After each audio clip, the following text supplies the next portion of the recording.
surrender. Starting on day one, Kamala launched a war on American energy and orchestrated a nation-wrecking border invasion with illegal aliens pouring in from countries all over the world. They came in from countries that nobody ever heard the name of that country. Those countries, from their prisons and jails, there is a difference. From mental institutions and insane asylums, as well as record numbers of terrorists, human traffickers, and sex traffickers. Numbers that we've never seen before taking place over the last 3.5 years. Then Kamala cast the deciding votes on trillions of dollars in wasteful spending, which together with their terrible energy policies gave us the worst inflation perhaps in the history of our country. Nearly 2/3 of the jobs created under the Harris-Biden administration were bounce-back jobs. Bounce-back. They were bounce-back jobs that I handed them from before the pandemic. This happens with pandemics. You get bounce-back jobs. The pandemic comes and it goes, and those people go back to their jobs. And just last week, Joe Biden admitted that on social media. I don't know if he knew what he admitted, but that's what it said. I wonder who drew it. Perhaps that person is no longer employed by the Democrats.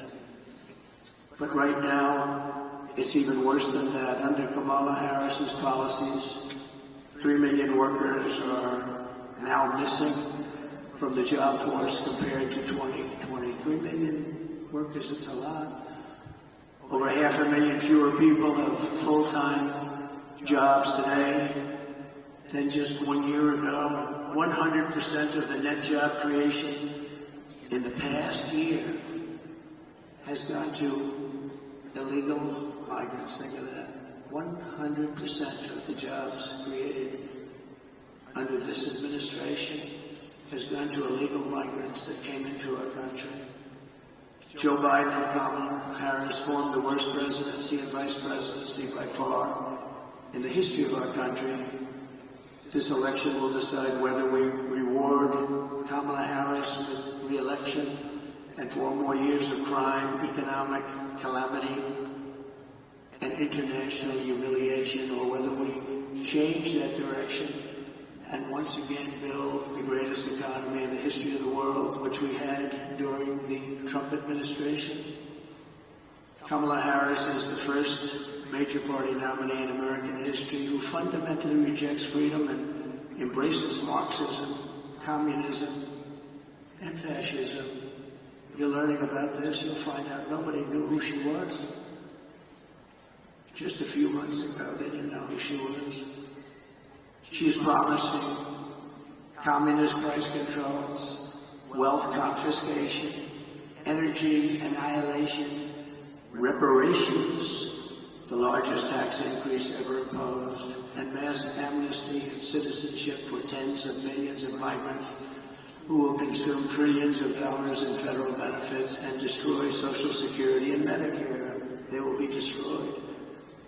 They're already putting them into your Social Security, Medicare rolls. I am promising low taxes, low regulations, low energy costs, low interest rates, secure borders, low crime, and surging incomes for citizens of every race, religion, color, and creed. My plan will rapidly defeat inflation, quickly bring down prices, and reignite explosive economic growth. Kamala Harris will take more money out of American pockets. My plan will leave the typical family with many thousands of dollars more than they have right now.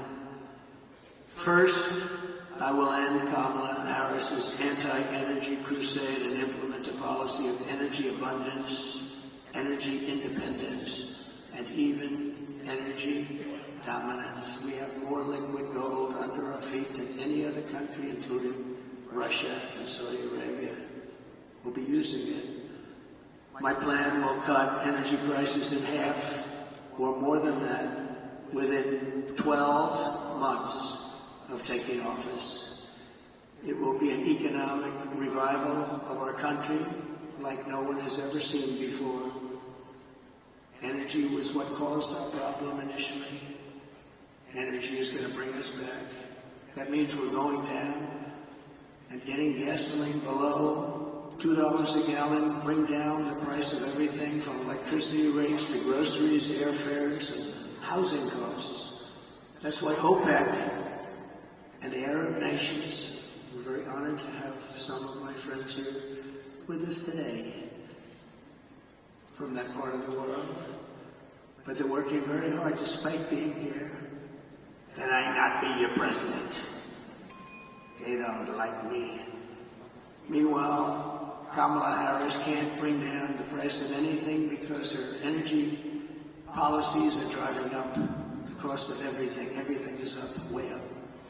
Starting on day one, Harris and Biden opened up the Russian pipeline called Nord Stream 2, which nobody had ever heard of until I got involved and said, what about Nord Stream 2? And nobody knew what I was talking about. Largest pipeline in the world, Russian pipeline. But I had it closed. It was shut down. Putin was not happy to shut it down. They came along and the Keystone XL pipeline was shut down by them. So they shut down the Keystone and they immediately gave Russia the right to start rebuilding the Nord Stream 2, the biggest pipeline you've ever seen. We re-entered the horribly unfair to the United States through them when they came back. Paris Climate Accord, so unfair to us. We pay trillions of dollars. Other countries pay nothing. As soon as he came back, he went back into it. I got us out of it and reduced the area of the federal lands available for drilling by 80%. Did that. If I was president, oil production today would be 4 times higher than it is right now. Would have been 4 times higher. Right now we'd be doing 4 times as much. And remember, we had Anwar, perhaps the largest drilling site in the world in Alaska, which everybody wanted to get approved, but they weren't able to do it. Ronald Reagan fought so hard to get Anwar, he couldn't do it. And it was easier in those days than it is today with all of the environmental concerns. But they came in their first few days in office, they terminated Anwar, amazingly. Biggest drilling site, we think, in the world, bigger than Saudi Arabia, bigger than Texas. We got it, and they terminated it. Under the EPA's so-called power plant rule, more than 50 power plants have been shut down since she took office, and virtually all coal-fired power plants will be shuttered in the next couple of years, setting the stage for a catastrophic energy shortfall, which we already have, that will make inflation far worse than it has ever been. They want to close down our power plants, and we don't have power already to address this dire energy crisis that Kamala and Joe have created. I will immediately issue a national emergency declaration to achieve massive increase in domestic energy supply. What you're going to need, electricity is desperately needed for AI. AI, controversial, but we got to be the top of it. And we would need, hard to believe, twice the electricity that we currently have right now for everything in order to be dominant. And China is already building massive electricity producing plants. We haven't even thought about it. We will think about it, and I'll get it done on an emergency basis, so we'll be the leader in AI and every other form of technology. With these sweeping authorities, we will blast through every bureaucratic hurdle to issue rapid approvals for new drilling, new pipelines, new refineries, new power plants, new electric plants, and reactors of all types. Prices will fall immediately in anticipation of this tremendous supply that we can create rather quickly. And we'll be the leader instead of the laggard. Second, to further defeat inflation, my plan will terminate the Green New Deal, which I call the Green New Scam. Greatest scam in history, probably. A $10 trillion scam that we waste. We throw it like throwing money right out the window. It actually sets us back as opposed to moves us forward.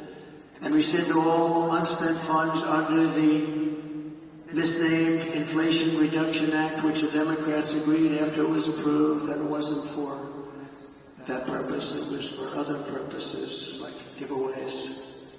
Kamala spent $7.5 billion to build 8 charging stations. Think of a charging station like a fuel pump with electricity coming out of it. 8 charging stations in the Midwest for electric vehicles cost billions and billions of dollars. 7.5 billion, they think, but the costs are still going, and 3 of them don't work, never will, probably. Other than that, it's worked out quite well. I will end the electric vehicle mandate, stop the appalling waste, and save taxpayers an estimated $1 trillion.